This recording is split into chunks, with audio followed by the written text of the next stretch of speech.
Bom dia, sejam bem-vindos e bem-vindas a mais uma edição do Journal Club. Me chamo Susan Luz e serei a mestre de cerimônias. O tema proposto é The Future of Future Studies. O convidado de hoje é o Vinícius Muraro, pesquisador associado do Laboratório de Estudos sobre Organização da Pesquisa e da Inovação, GEOP, e do projeto System Innovation, Organizational Strategy, Research and Innovation Policy Governance, em CISPA, ambos vinculados ao Departamento de Política Científica e Tecnológica do Instituto de Geociências da Unicamp. Vinícius apresentará os resultados de sua tese de doutorado, com ênfase na análise de um survey, com perguntas especialistas sobre aplicações de Machine Learning e Big Data em estudos de futuro. Neste momento, solicitamos que deixe os microfones desligados e informamos que nosso encontro vai até às 12 horas. Para aqueles que desejam fazer comentários, reservamos 30 minutos para manifestações após a apresentação. Os senhores podem clicar no ícone levantar a mão e aguardar serem chamados ou utilizar o chat. Para realizar a moderação do evento, convidamos nosso colega Jackson. Jackson, a palavra é sua. Bom dia a todos, já são 11h01 e eu gostaria que a gente mantivesse o hábito de sempre de começar às 11 horas, o mini currículo do Vinícius já está aí, todo mundo já viu. Eu queria só comentar por que eu acho importante essa apresentação para o CGE. O Estudos de Futuro, na verdade, no contexto que está na tese de Vinícius, é muito mais do que só estudos de futuro, envolve foresight, forecast e as técnicas todas que a gente basicamente usa no CGE. Então, como tem muita gente nova no CGE, é uma maneira de revisar conceitos que nós todos deveríamos ter na cabeça, e a gente tem, mas usa de uma forma mais empírica. Então, é exatamente o que deveria ser o Journal Club, uma apresentação sobre metodologias que nos interessam. Toca aí, Vinícius. Pessoal, bom, primeiramente, bom dia. Como a Susan e o Jackson já falou, meu nome é Vinícius Muraro, eu sou um recém-doutor pela Unicamp. Tive o prazer de ter o Bernardo e o Jackson na minha banca de defesa há mais ou menos um mês, e aí recebi o convite do Jackson para estar aqui com vocês e apresentar um pouquinho do que foi a minha tese, já que ela tem bastante a ver com o trabalho da CGE, né? Inclusive, eu conheço o trabalho da CGE há muito tempo, desde a época que, antes de eu entrar na pós-graduação, trabalhava numa empresa de consultoria em inovação aqui em Campinas, e os trabalhos do CGE já eram um norte para mim em relação aos estudos e a como pensar o futuro. Bom, vou começar então falando da minha apresentação. Eu não estou vendo vocês, porque eu estou com a minha tela cheia aqui, então se alguém quiser fazer algum comentário no meio, por favor, ligue o microfone para eu poder ouvir se tiver alguma dúvida, se não estiver entendendo, se der qualquer problema, tá bom?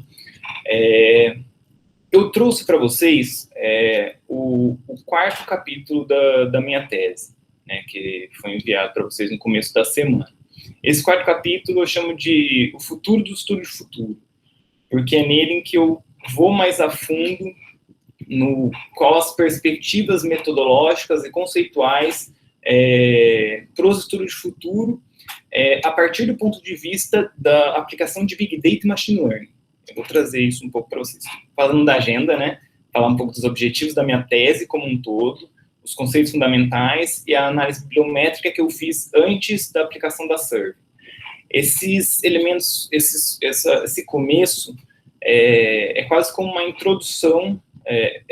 Na minha tese é mais como uma introdução, né, eu desenvolvo isso em alguns capítulos, mas para a nossa discussão de hoje ela é uma introdução para vocês entenderem todo o contexto da tese e o que me levou a fazer essa survey e chegar nos meus resultados. E no final, trato as conclusões, os final remarks. Então, de forma geral, o objetivo da minha tese foi identificar e analisar as tendências no estudo de futuro a partir do ponto de vista da aplicação de ferramentas de Big Data e Machine Learning. Ou seja, como essas ferramentas mudam os approaches conceituais e as metodologias que a gente usa para pensar o futuro, né? Como um objetivo específico, então, analisar o potencial de Big Data e Machine Learning em estudos prospectivos, entender também como a gente está hoje no mundo em aplicação de Big Data e Machine Learning para pensar o futuro e identificar quais são as metodologias que são mais afetadas a partir da utilização dessas novas ferramentas, né, que a gente tem hoje para analisar dados e nos dar insights para o futuro. Bom, falando dos conceitos fundamentais, como já é de se esperar, a área de estudos de futuro é muito importante, eu exploro isso na minha tese. Então, pensar sobre o futuro é inerente à história humana. A gente sempre pensou desde muito, muito tempo. Por muito tempo foi baseado no misticismo e aquela predição, e o futuro já está escrito. Porém, a nossa concepção hoje é que, de certa forma, a gente não tem um futuro escrito, e o futuro não é determinístico, e a gente consegue construir ele, certo? Na ideia de estudo de futuro, a gente tem várias abordagens diferentes, e todas elas são estudos de futuro, né? Estudo de futuro, então, é um termo guarda-chuva para todas essas abordagens, que a gente chama de forecasting, prospective technology assessment, future-oriented technology analysis, horizon scanning, e o foresight. O foresight, ele se diferencia um pouco das outras abordagens, que é uma abordagem muito mais... A ideia do foresight é você integrar os atores que estão envolvidos em um determinado contexto e trazer todo mundo junto para pensar sobre o futuro. E pensando sobre o futuro, você chega, sei lá, a uma ideia de futuro conjunto. O principal ganho no foresight não é em prever, mas sim em construir e gerar esse esforço de pensar no futuro de uma forma conjunta. De forma geral, a gente tem várias metodologias para lidar com o futuro, né? Com o futuro que é incerto. Lembre-se disso, o futuro é incerto. Aqui do lado direito a gente tem, então, o diamante do Popper, né? Em que o Popper, em 2008, elencou algumas das principais metodologias utilizadas, né, para pensar o futuro, definiu elas em três grupos, qualitativo, semi-qualitativo, quantitativo, e também em 2 eixos. Um eixo de metodologias focadas em expertise, metodologias focadas na interação, e metodologias focadas na criatividade, e metodologias focadas em evidência. Então, a gente tem uma gama enorme de métodos para poder pensar sobre o futuro, né? Métodos já consolidados hoje.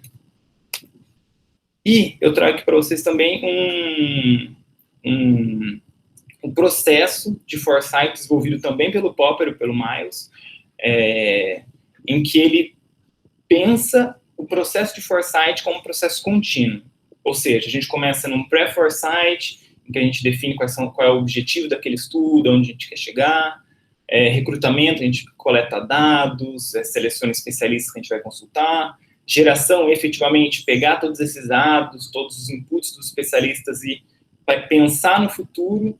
Ação é desenvolver, a gente sempre pensa no futuro com um objetivo em mente, uma tomada de decisão, uma definição de estratégia, uma definição de uma política pública, por exemplo.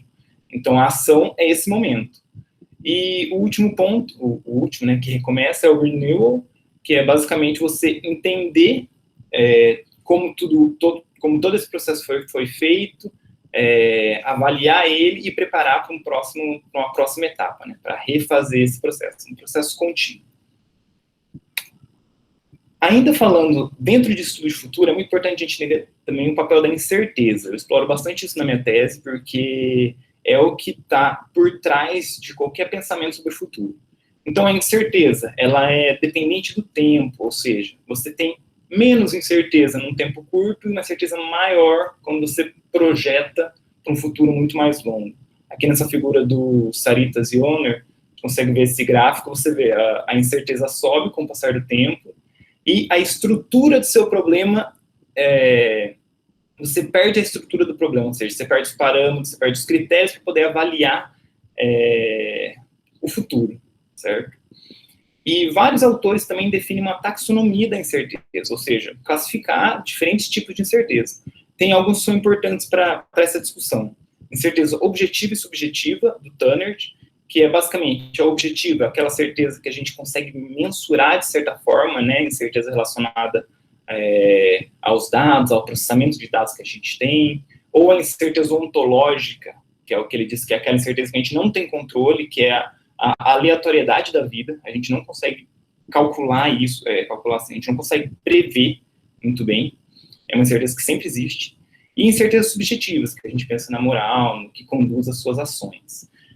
Por outro ponto de vista, Dawes e Egide definem outros dois tipos de incertezas que são bem interessantes nessa nossa discussão, que é a incerteza substantiva e a incerteza procedural. A incerteza substantiva, eu fiz até uma montagenzinha aqui que ajuda a elucidar. A incerteza substantiva, ela está relacionada aos dados, ou seja, você tem um aumento de incerteza se você tem poucos dados para pensar sobre o futuro. Se você tem mais dados, a incerteza substantiva é menor, diminuída. E a incerteza procedural é em relação ao processamento desses dados, certo? Isso é diretamente relacionado com esses dois elementos que eu abordo na minha tese, que é Big Data e Machine Learning. Ou seja, quando você usa ferramentas de Big Data, muitos dados atualizados em tempo real, você tem uma diminuição da incerteza substantiva.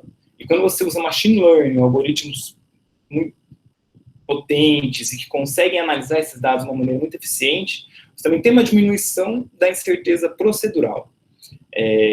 Mas a gente vai ver mais para frente que não são só essas incertezas que estão embutidas no estudo de futuro. Então, isso foi mais ou menos uma hipótese que eu gerei para começar a minha pesquisa, certo? E a gente vai ver depois como isso é afetado. Bom, esses são os conceitos fundamentais, né, que eu trouxe sobre estudo de futuro, incerteza, Big Data e Machine Learning. E agora eu vou falar um pouco da parte prática.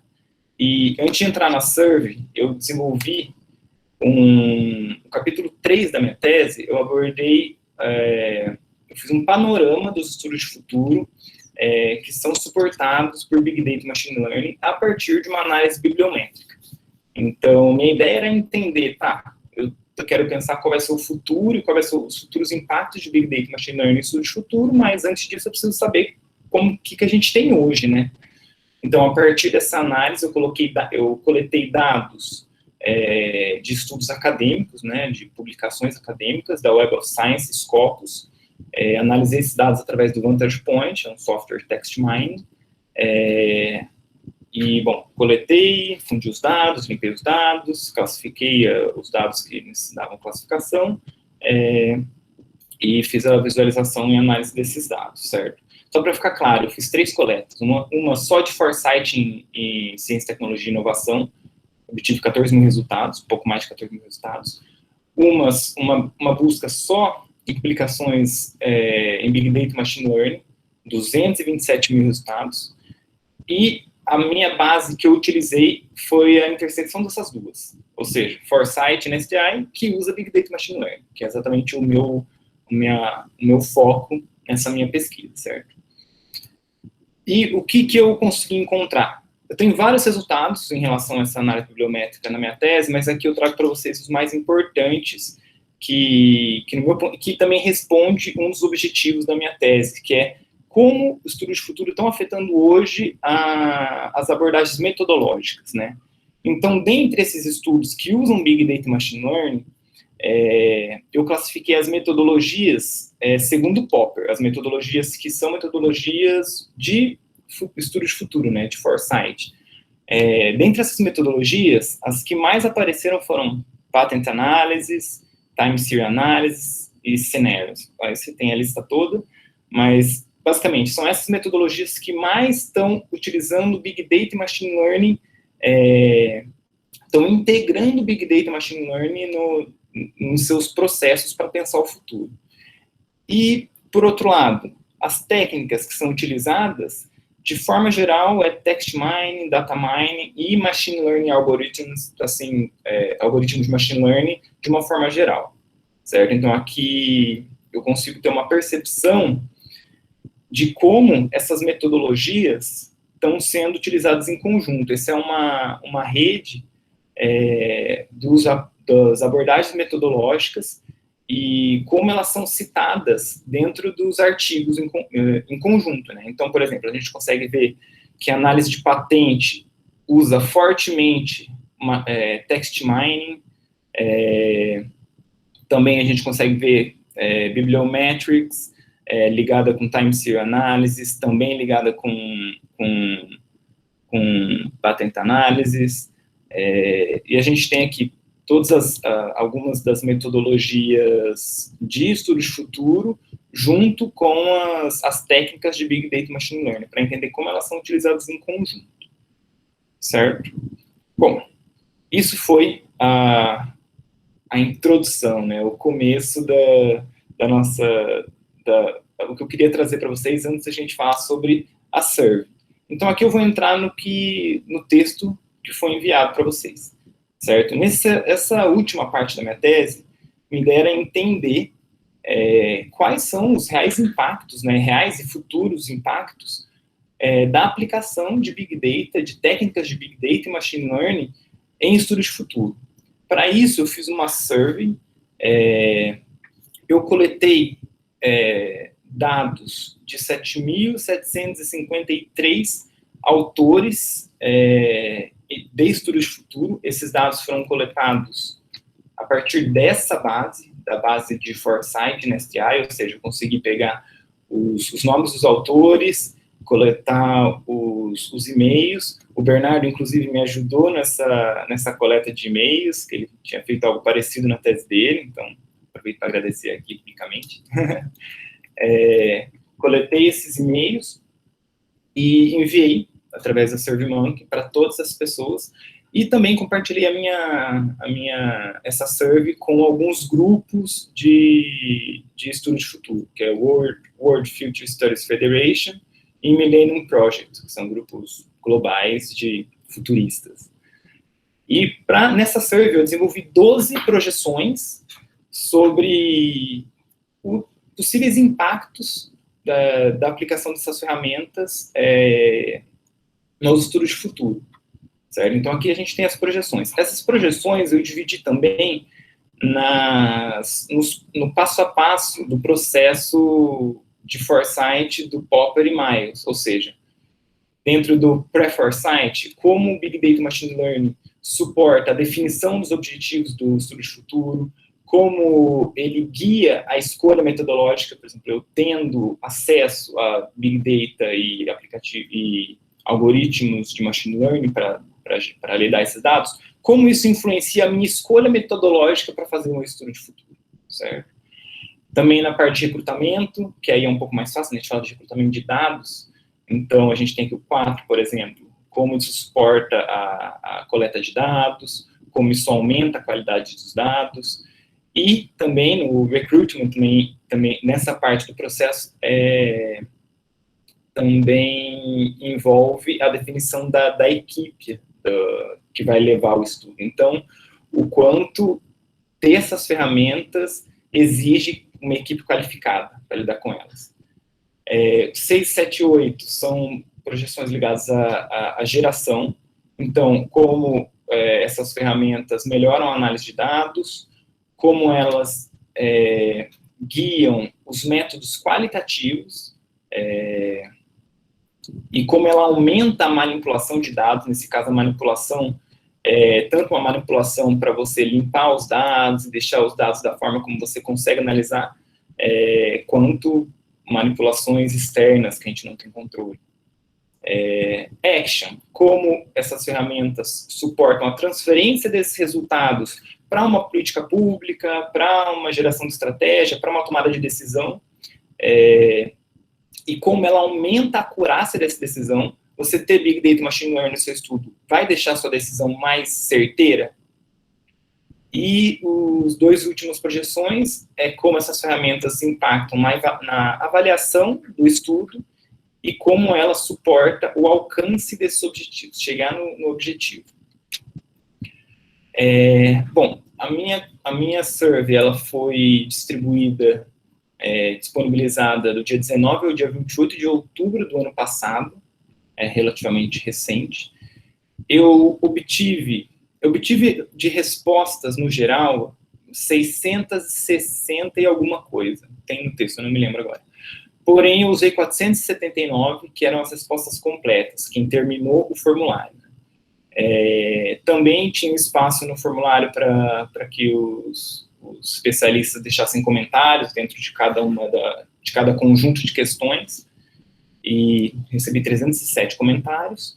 E aqui um pouquinho dos resultados demográficos disso. 66% das pessoas que responderam esse questionário eram filiados a universidades.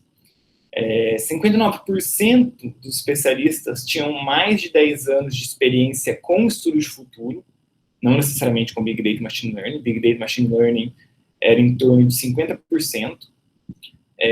E também metade dos especialistas eram especialistas europeus. Sobre os resultados da survey. Então, aqui eu montei esse gráfico. Desculpa, eu esqueci de dizer. As projeções, elas eram avaliadas em 3 critérios. Então, o primeiro critério, as projeções eram frases, tem no texto, né? Frases, eram afirmações, e os especialistas avaliavam qual a probabilidade de que aquela afirmação ocorresse daqui em 5 anos. O espaço de tempo é curto, dado que as tecnologias de Big Data, Machine Learning e de digital, de uma forma geral, elas são muito rápidas. Eu preferi colocar um espaço curto de tempo. Então, o quanto essas projeções, eles esperavam que essas projeções acontecessem, qual a desejabilidade que aquilo acontecesse e qual o impacto que aquilo teria se acontecesse. E esse foi basicamente o resultado geral, um overview das respostas. Então, a gente tem o azul mais escuro, very high, o azul um pouquinho mais claro, high, o cinza é o meio termo, nem baixo nem alto, o rosinha mais claro, baixo, e o rosa mais escuro, muito baixo. O que chama atenção nesse momento aqui? A gente tem algumas coisas que são mais óbvias de ver nesse gráfico. No P3, a gente tem que a probabilidade esperada dele se destaca levemente das outras, né? Ou seja, muitos acreditam que vai ser necessário para estudo de futuro ter uma base analítica, um conhecimento de especialistas na área, de certa forma. E outro ponto interessante é a desejabilidade do P8, Data Manipulation. Ou seja, de forma geral, os pesquisadores, os especialistas, acham que essa manipulação talvez não seja tão benéfica para o estudo de futuro, apesar de ser necessária também, de certa forma, né, para você padronizar os dados e conseguir fazer análises mais completas. Mas, de forma geral, os especialistas entenderam essa afirmação como um ponto incerto, né? O que eu fiz, então, com essas projeções? Eu plotei elas num gráfico de probabilidade esperada no eixo X, impacto na indústria de foresight no eixo Y, e a desejabilidade, o tamanho da bolinha. E assim eu consegui definir alguns grupos. O grupo 1 é o grupo que tem a maior probabilidade esperada. Ele tem as projeções de análise, require analytical skills, ou seja, vai ser necessário ter conhecimento analítico para lidar com esse tipo de informação, de dados. Data manipulation, apesar de ser pouco desejável, ele tem bastante chance de que aconteça. E o P9, que é suportar a transferência dos resultados para políticas públicas, para estratégia, para ação, né? O grupo 2 envolve basicamente as projeções de dados, ou seja, suportar a coleta de dados, suportar a análise de dados, aumentar a qualidade dos dados e guiar métodos qualitativos. O grupo 3 corresponde a como essas ferramentas vão guiar as escolhas metodológicas, se elas vão ter uma acurácia maior e se vão suportar a avaliação dos estudos. A probabilidade que isso aconteça ficou em média baixa para os especialistas, e como probabilidade bem baixa de que aconteça, o que eu classifiquei como objetivo do estudo de futuro, ou seja, os especialistas não acham, de forma geral, que essas ferramentas vão ajudar a definir o objetivo, o que faz sentido, né? A definição do objetivo talvez não devesse passar por uma análise. Você definiu o objetivo do seu estudo de futuro, é um processo antes de você definir quais são as ferramentas que você vai usar para buscar ele. Então, faz sentido. E o P12, que é suportar o alcance dos objetivos, ou seja, de forma geral, os especialistas disseram que com essas ferramentas, não necessariamente vai influenciar, vai fazer com que você chegue no objetivo que você delimitou no início do seu processo, porque não é... Aí a gente vai discutir daqui a pouquinho, vou pular. Explicando novamente os 4 pontos.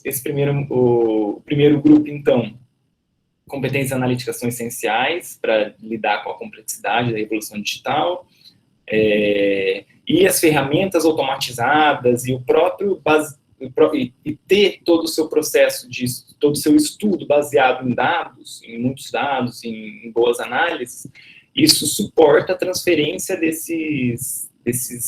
dos resultados do seu estudo para ação, né, para policy ou strategy making.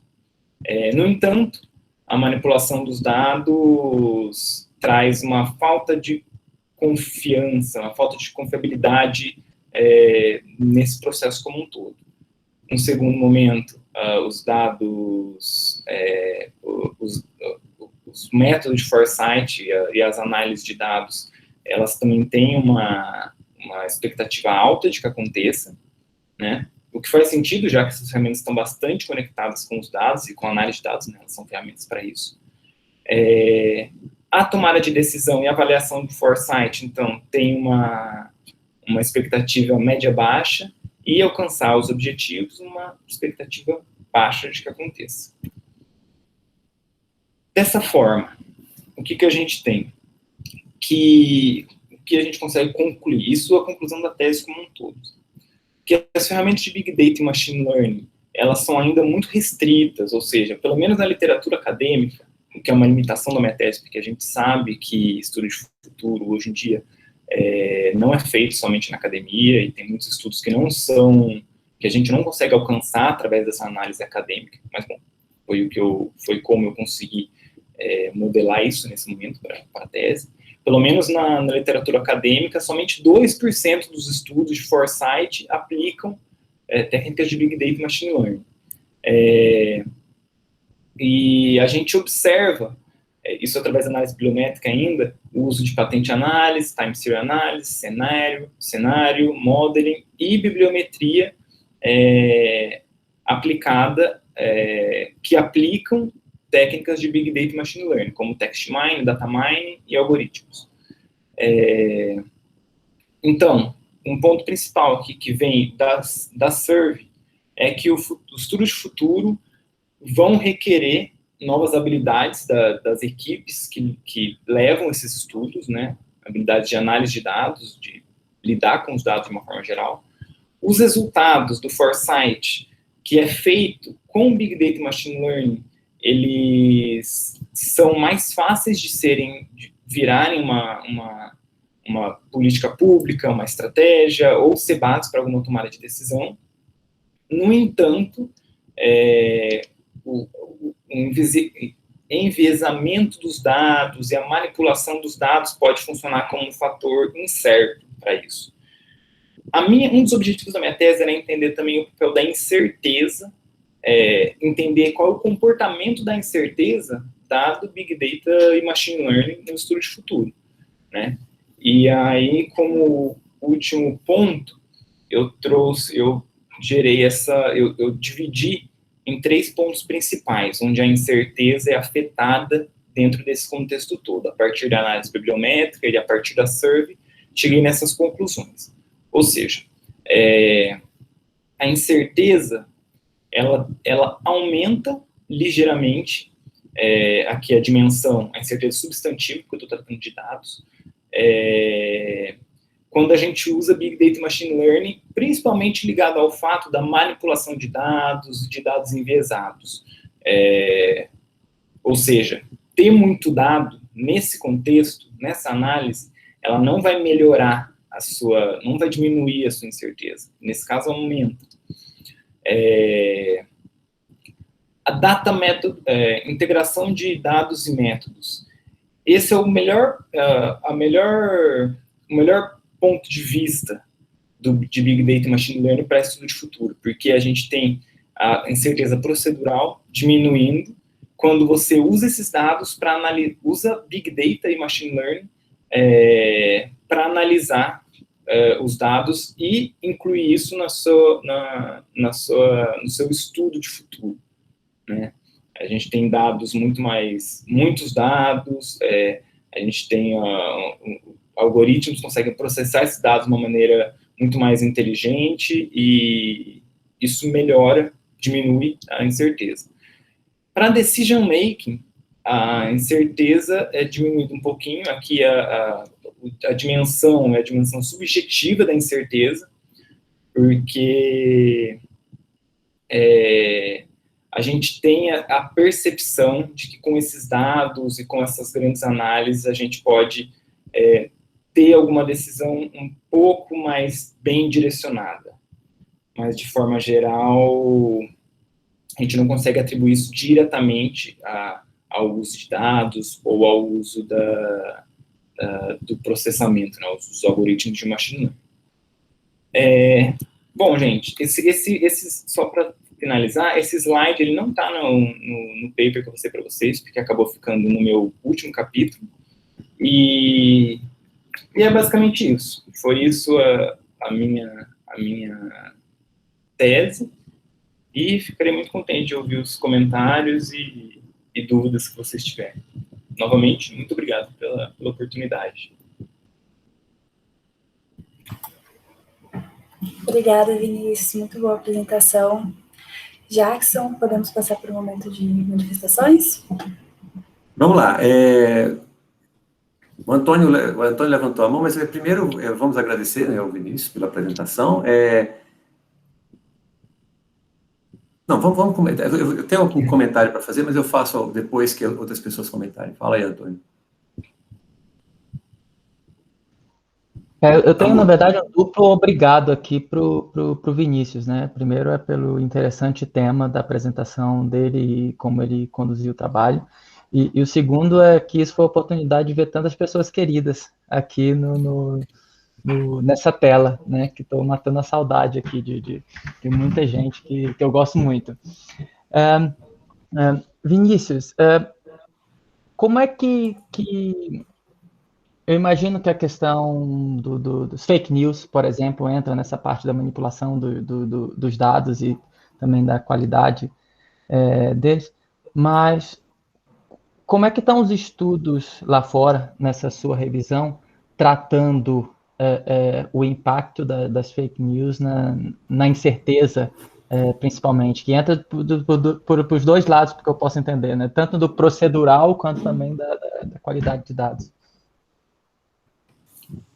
Sim, eu, inclusive, na minha tese, aliás, eu estou terminando de revisar ela, e assim que ela estiver pronta eu posso até distribuir, mas tem uma sessão em que eu discuto fake news, deepfakes também, e que são elementos que realmente influenciam bastante. Inclusive, a partir desse ponto de vista, eu acredito que é da onde vem essa desconfiança em relação ao Big Data de uma forma geral, a esses dados massivos que estão disponíveis. Eu, na minha tese, não me aprofundei nesse ponto, focando os estudos de futuro.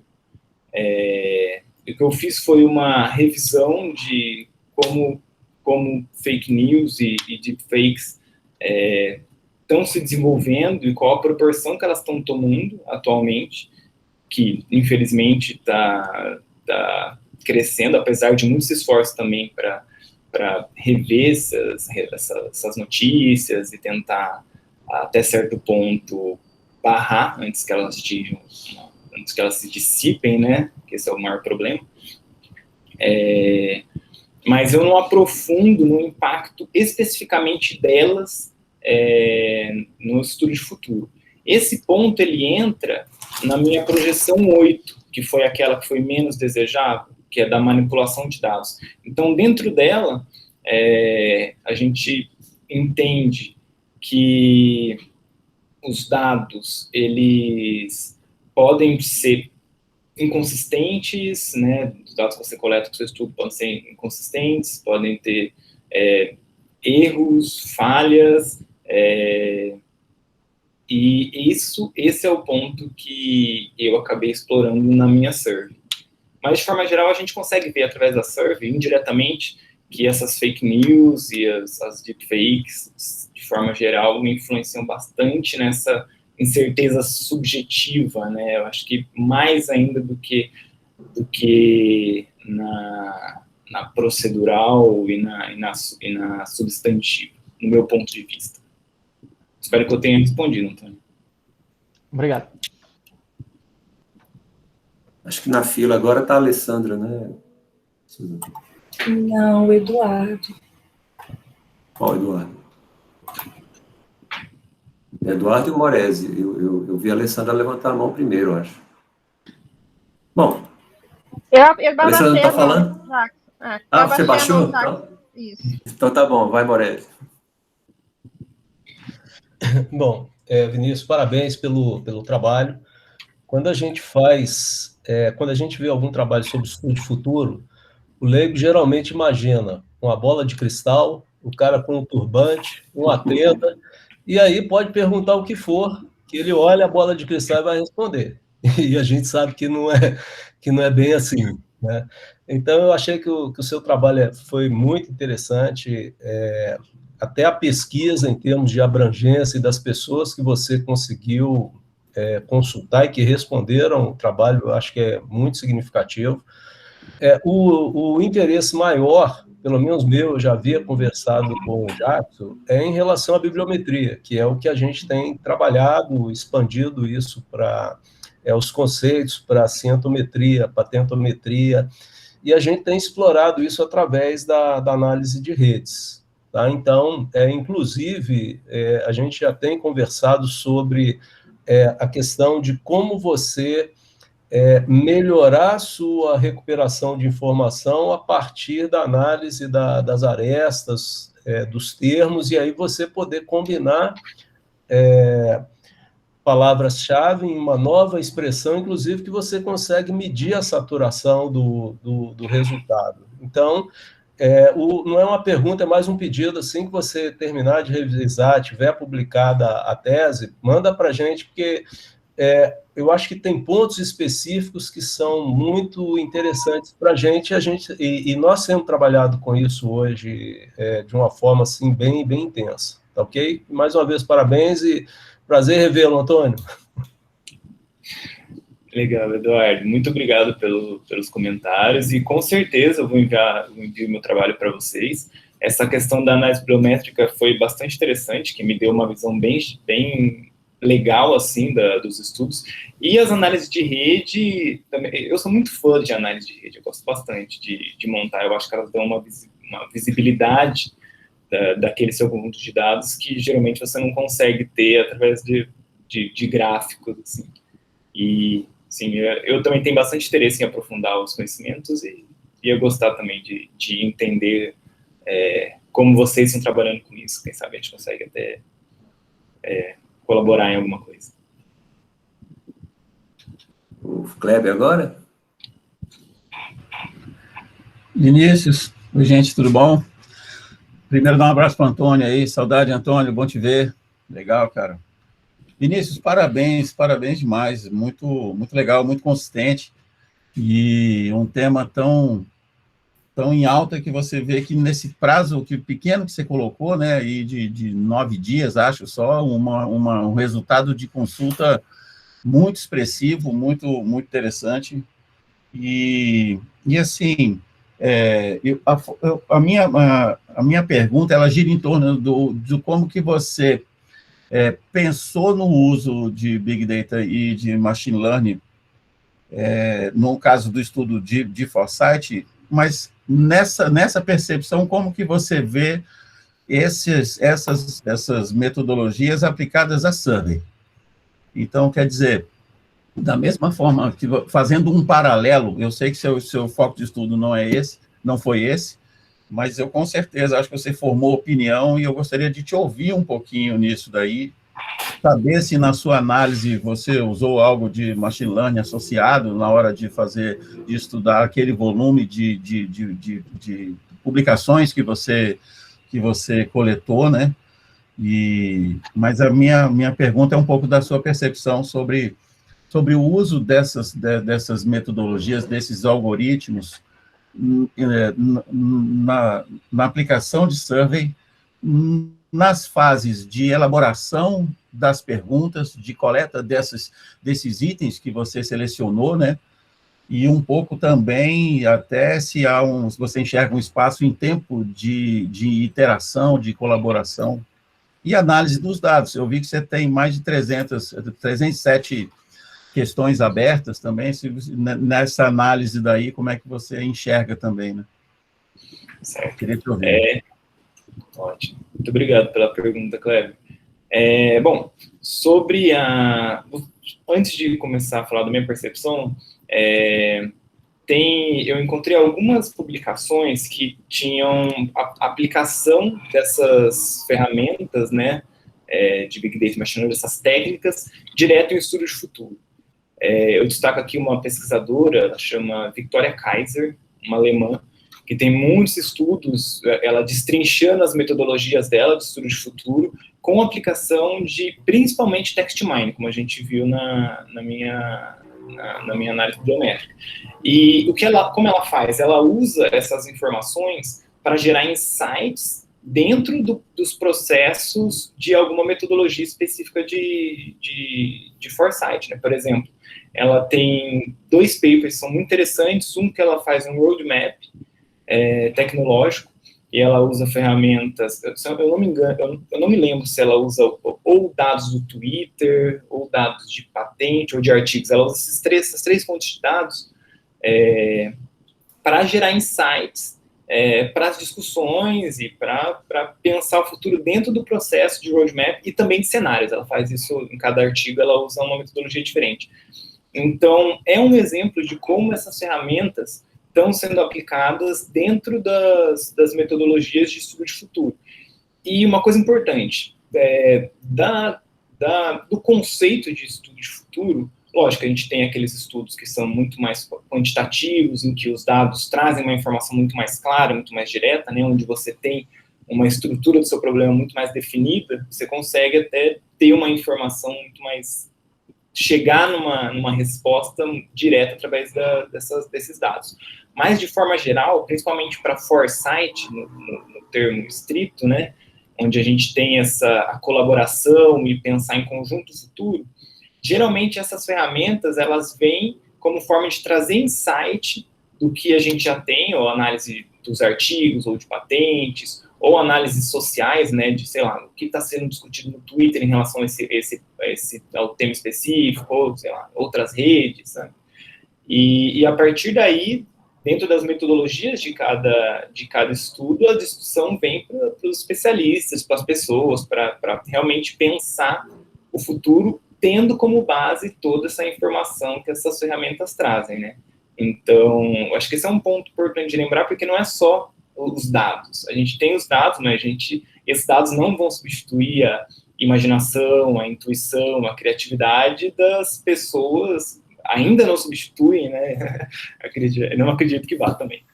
Então, tem todo esse processo.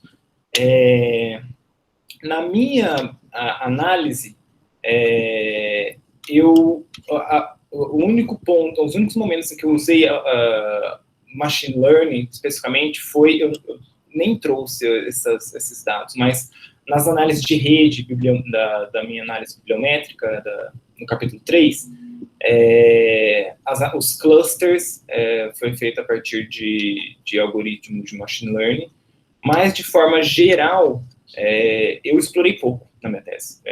Até uma limitação do meu trabalho. Principalmente por falta de conhecimento analítico, sabe? Eu programo um pouco, mas eu acho que ainda me falta um pouco para conseguir aplicar isso de uma forma que merecia ter sido feita na minha tese. Minha ideia é conseguir aplicar algumas dessas ferramentas com uma possível publicação em breve. Mas, bom, de certa forma, eu acho que isso responde essa pergunta.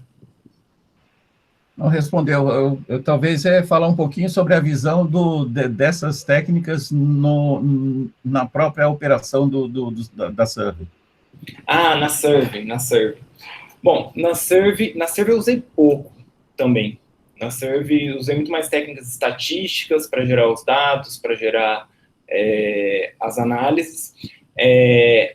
Os comentários eu comecei a analisar com text mining. Mas não me trouxe muita informação a análise de text mining.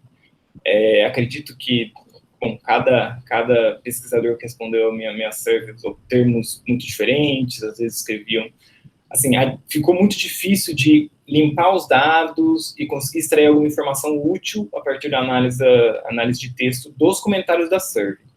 Então, eu acabei lendo, mesmo os 307 comentários, entendendo o que cada um queria dizer e usando isso principalmente nas minhas conclusões. Mas eu não tive muito sucesso. Talvez tentar outras técnicas seria uma forma de chegar num resultado razoável com text mining nesses comentários, mas acabou que tinha que defender. Muito legal. E aí, uma coisa que é interessante, e talvez mais adiante, em outro momento, né, no nosso curto tempo, era de ver, não é nem o quanto que você utilizou, é muito mais o que essa experiência causou na sua percepção. Qual é o seu olhar de hoje sobre isso, sabe? Legal, então, legal.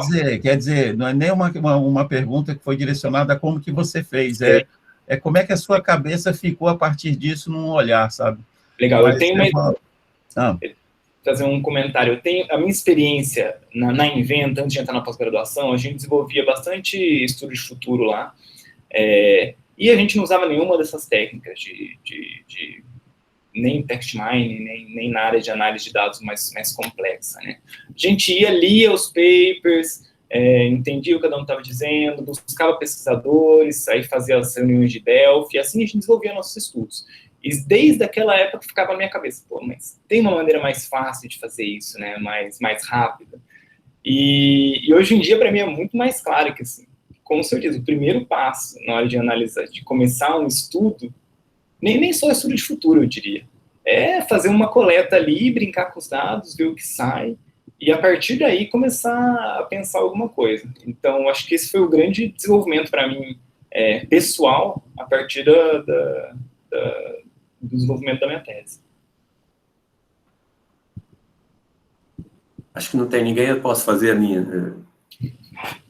Na verdade, primeiro um comentário. A Vitória Kaiser não está na apresentação do Vinícius, mas ela aparece com uma centralidade alta numa das análises de rede que ele faz lá. Ela tem um trabalho realmente muito interessante. É recomendável lê-la. Aliás, eu estou lendo, né? Tem muita coisa para aprender com ela. Mas a minha pergunta é a seguinte. Machine Learning, principalmente redes neurais, tem vieses embutidos nos dados. Se, por um lado, você tem aquela incerteza ontológica que está envolvida na qualidade, na existência do dado, existe um viés que eu não sei nem como é que classifica, que está dentro dos dados. Entendendo que uma rede neural, de modo geral, ela só espelha o que está lá dentro, então, se tem um preconceito racial, um preconceito de gênero, esse preconceito vai sair. Em que classe de incertezas você colocaria esses vieses? Porque, mas talvez mais importante, como é que se mitiga isso, aproveitando que na maior parte dos estudos de futuro você tem um fator humano forte? Quer dizer, como é que as pessoas podem elas podem ser usadas, entre aspas, para diminuir essa incerteza que vem desses vieses, e que você não tem como saber a priori quais são. A gente só descobre que tem um preconceito depois que ele aparece, né? Principalmente esse que está se virando moda de chamar de preconceito estrutural, né? Os vários preconceitos estruturais, você não sabe nem que tem e descobre que é. Mas isso aparece nos dados sempre de alguma maneira, e quando você treina os dados, por exemplo, no famoso desafio do Kaggle sobre o Titanic, aparece, né, que a maior probabilidade de sobrevivência é para mulheres solteiras ricas. Você não sabia que existia um viés, assim, as pessoas morrem mais se tiverem que tomar conta de filhos, se forem pobres, mas na verdade foi assim que aconteceu. Então, isso está embutido nos dados, porque a realidade ela é impressa no dado e o machine learning só espelha isso, mas isso tem que ser mitigado. Então, a primeira pergunta é onde é que se classifica, e a segunda é como mitiga. Certo. Eu vou começar pela segunda, Jackson, porque, sinceramente, eu ainda não tenho uma visão muito clara de como mitigar essas questões. Assim, o que eu posso dizer é que a gente coleta dados e usa esses dados para pensar o futuro. Quando a gente analisa esses dados, a gente analisa dados do passado e usa dados do passado para pensar o futuro. O nosso papel como humanos, como pensando o futuro, é de realmente entender o que esses dados referentes ao passado mostram para você e como você usa isso para ter uma base, mas projeta um futuro de acordo com o seu objetivo, né? O objetivo da sua instituição, que seja. Então, talvez nessa questão a gente tenha o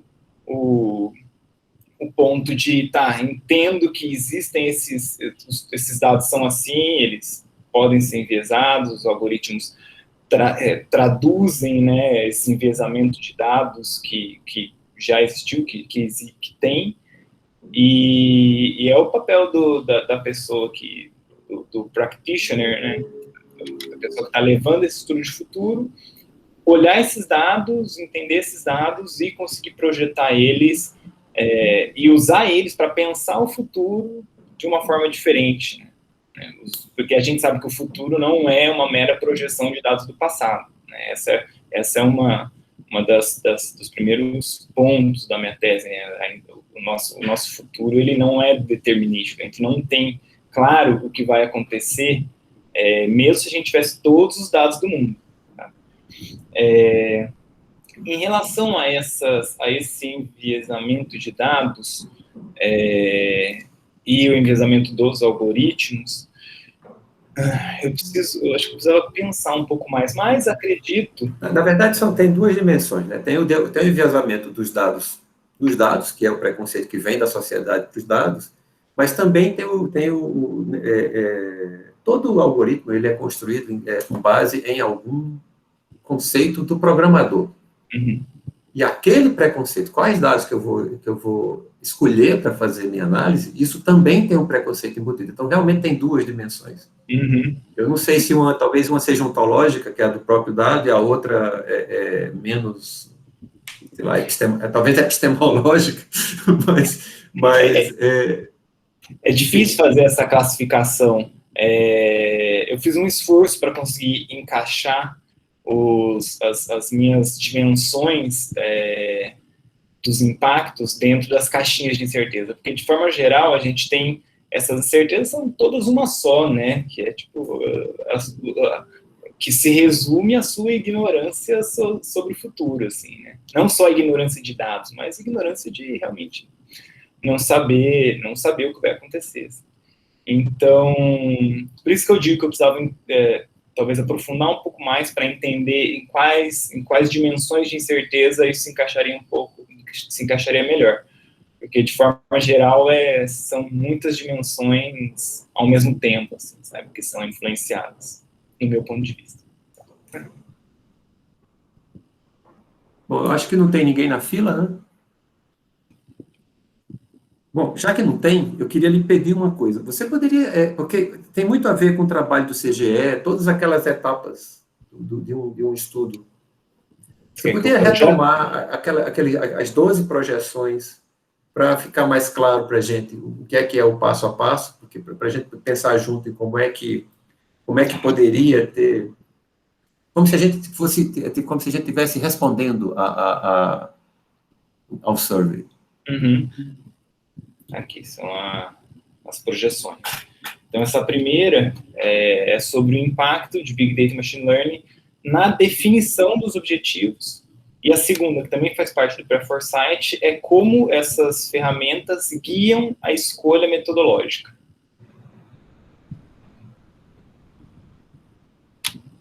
Aqui, eu acho que não tem muita dúvida, né? Eu acho que, assim, vamos fazer um estudo de foresight. Aí eu tenho primeiro que definir o que é que você quer saber, depois eu tenho que escolher qual metodologia eu vou usar. Exatamente. Eu acho que o Popper diz quantas metodologias, em média, tem por estudo, né? 5, 6, 7, alguma coisa assim. Exatamente. Então, assim, isso muita gente no CGE faz isso, né? Primeiro, normalmente o objetivo vem do cliente, né? E aí tem uma discussãozinha para poder chegar num termo de referência. Essa etapa de escolha metodológica, eu não sei. Eu tenho até dificuldade de entender, de tentar imaginar quantas ferramentas de machine learning poderiam ser usadas aqui, mas, ok. Mas eu tenho mais dúvidas sobre o analytical skills. É só gente? É só power computacional? É você ter as ferramentas para poder lidar com esses dados, basicamente. E as ferramentas incluem tanto, não sei, softwares ou hardware, quanto as habilidades de pessoas, né? Pessoas que saibam mexer, cientistas de dados. Na minha tese, eu até trago, se eu não me engano, nessa projeção, eu chego a citar cientista de dados ou alguém especificamente olhando para os dados, né? E é uma coisa que apareceu bastante, inclusive nos comentários, que era realmente importante e, assim, grande parte dos pesquisadores disseram que ter essa pessoa responsável por dados dentro de uma equipe que está desenvolvendo um estudo de futuro é necessário. Ou seja, a partir...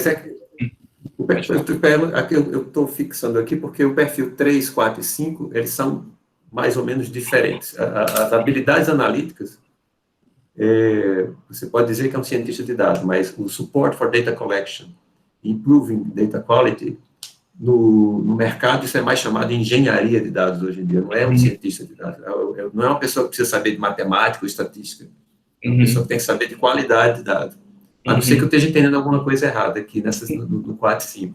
Então, não bastaria ter uma, assim, 3 é uma pessoa que entenda bem de matemática, e de métodos matemáticos e estatísticos. 4 e 5 é ter uma boa TI, por exemplo. Não é a mesma coisa. Realmente. A questão é que nesse item 3, a minha ideia foi explorar todas as competências que seriam necessárias para lidar com os dados. Eu falei para você que eu sou cientista de dados, mas na projeção eu tentei deixar claro que era, tipo, pessoa responsável por lidar com os dados. A pessoa que vai saber fazer as coletas, vai saber fazer as análises, e vai saber entregar informações, né, a partir dos dados que foram coletados para esse estudo específico. E aí o que separa 4 e 5 de 3, então? Que aqui é ter essa pessoa, né, ter essas competências na equipe. O 4 é basicamente como essas ferramentas auxiliam na coleta de dados. Um exemplo bem claro disso é a forma como eu fazia estudo de futuro lá na empresa, analisando paper por paper, e como eu fiz minha análise bibliométrica na minha tese, entendeu? Com a ajuda do software para conseguir analisar, para conseguir coletar e analisar esses dados. E o 5,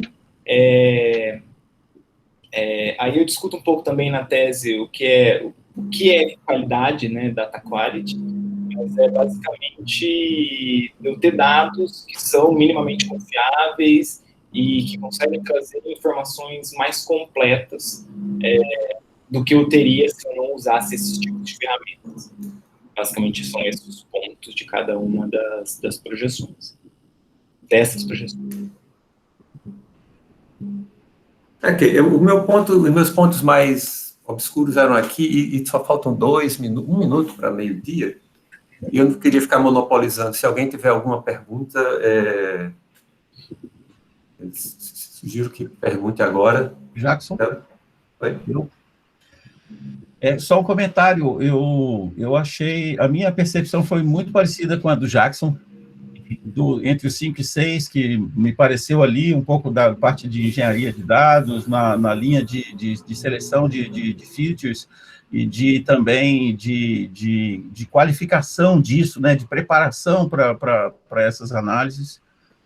E talvez, se isso tenha dado essa percepção para nós dois, na sua apresentação, talvez ver um pouquinho de como que você pode direcionar isso, né, ou se merece ou não. Só esse comentário. Sem dúvida. Para mim é muito importante ouvir os questionamentos e as questões que surgem a partir da minha pesquisa, porque isso complementa e agrega bastante para o meu trabalho. Então, muito obrigado, Jackson e Kleber, e todos que questionaram por instigar minha tese e minha pesquisa. Bom, meio-dia, a gente tenta seguir o horário no Journal Club, então, obrigado pela apresentação, agradeço em nome do CGE. O Antônio, talvez você tenha... estava fora, né, do clubinho, então, o Antônio trabalhava com a gente no CGE, então, todos os egressos do CGE são extremamente bem-vindos no Journal Club, e aí, Antônio, a gente está tentando retomar o Journal Club com uma dificuldade que não é uma dificuldade, mas não é exatamente tecnológica, né, de como é que faz para fazer um web meeting. O problema mesmo é de achar palestrantes, discutir com os palestrantes, que era uma coisa muito corpo a corpo, e era muito mais fácil isso é muito mais fácil no presencial. A curadoria do Journal Club ela é muito mais complicada do que a execução do Journal Club. Porque, às vezes, a pessoa não pode mais, aí aí tem que ter alguém para... Enfim, é isso que tem dificultado. Mas eu acho que o Journal Club vai voltar. Se você ou algum outro egresso que você conheça quiserem assistir, eu mando convite para todo mundo, a gente faz uma lista e manda convite para todo mundo que era do CGE, que poderia ter interesse nesse tipo de conversa. Continua aguardando o convite, que você falou. Tem mais gente na sala aqui agora do que eu jamais vi, né, na sala de convivência do CGE. Então, eu estava contando isso, não é bem assim. Muitos desses 28 que estão aí, na verdade, tem 10, eu estou ainda aprendendo a mexer com esse Google Meet, eu prefiro o Skype, né? Mas aqui, esses números não são reais, né? Por exemplo, o Vinícius tem 2 entradas, a Susan eu acho que tem 1 ou 2 também, não é o número real o número está parecido com o que era no presencial, na verdade. Não estou dizendo que está ruim, não. Na verdade, me surpreende, eu esperaria menos gente, porque lá, estava lá no meio do corredor, todo mundo passava, via, entrava, né? Mas, enfim, para não atrasar o almoço de ninguém, obrigado de novo, Vinícius. Se alguém quiser ficar mais um pouquinho, tiver alguma questão de ordem ou uma pergunta de última hora, fale agora ou se cale para até o próximo Journal Club. Vou dar 3 segundos para falar. Eu só fazer um comentário rapidinho, Jackson. Eu coloquei meu e-mail, 2 e-mails meus no chat aqui da página, então também se alguém tiver uma dúvida ou se aparecer alguma coisa, qualquer assunto, pode mandar. Eu sou um anfitrião meio descortês. O Bernardo quer falar alguma coisa? Não precisa falar se não quiser, tá? É só... Eu só gostaria de parabenizar o Vinícius mais uma vez e agradecer a oportunidade de participar. Eu não falei muito porque eu já, né, mesmo estar aqui ouvindo vocês, uma nova perspectiva sobre o trabalho do Vinícius, mas acho a iniciativa muito boa, viu, Jackson? Muito interessante mesmo. Inclusive, me coloco à disposição em outro momento, caso você deseje de participar aqui. Acho que vai ser legal também. Não, perfeito, isso faz parte. Eu sempre tento anunciar que a gente está precisando de palestrantes para o Journal Club para poder ter um schedule, né? Por exemplo, teve o último, não houve porque um colega ficou impossibilidade de apresentar e aí a gente não tinha nada para colocar. Então, a gente precisa ter gente daqui até o final do ano. Faz parte da dificuldade. Mas isso vai acabar porque eu estou me planejando melhor agora. E eu recomendo as pesquisas do Bernard, são interessantíssimas e, inclusive, me ajudaram muito a guiar minha metodologia. O Bernard, inclusive, eu queria agradecer de novo, porque as conversas que a gente teve foi muito bom para iluminar o caminho da minha tese. Feliz em ajudar, Vinícius. O que eu mais gosto do Journal Club é isso, é a gente poder criar vínculos fora do CGE que a gente possa trabalhar. Então, Bernardo, eu vou lhe procurar sim, não só para o Journal Club, para a gente ter outras conversas, e eu vou continuar a conversa com o Vinícius e com o Sérgio, para a gente ver o que é que sai. Então, bom dia para vocês, obrigado pela presença, obrigado, Vinícius, novamente. Tchau. Tchau, abraço a todos. Suzana, vamos ficar só mais um pouquinho para a gente terminar aquela conversa de como é que a gente toca daqui para frente? Toninho, bom te ver. Abração. Maravilha. Tchau. Abraço para todos, Beijo a Jackson, todos. Morese, todo Tchau. mundo. Antônio, ainda vou querer falar com você também depois, viu, cara?